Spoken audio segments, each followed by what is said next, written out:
In this video, I will show you how to remove your phone number from TikTok. Many people want to do this for privacy reasons. Luckily, removing your phone number is easy and can be done in just a few steps. First things first, locate and open the TikTok app on your device. Once inside the app, navigate to your profile by tapping on the profile button located at the bottom right corner of the screen. Now that you're on your profile page, tap on these three horizontal lines at the top right corner. Then select Settings and Privacy.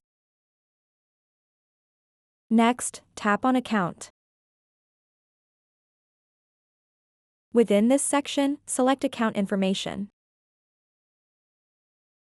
At the top of this menu, there's an option labeled Phone Number. Go ahead and tap on it.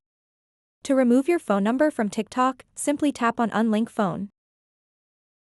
A prompt will appear outlining what happens if you remove your phone number from your TikTok account. It's essential to read this carefully so you understand any implications it may have for logging in or receiving notifications.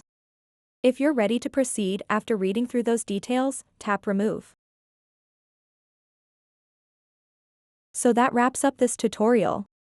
If you have any questions about this whole process, please let me know in the comments section below. And if this video helped you out, please give it a big thumbs up and subscribe to this channel for more tutorial videos like this one. Thank you so much for watching and have a good day.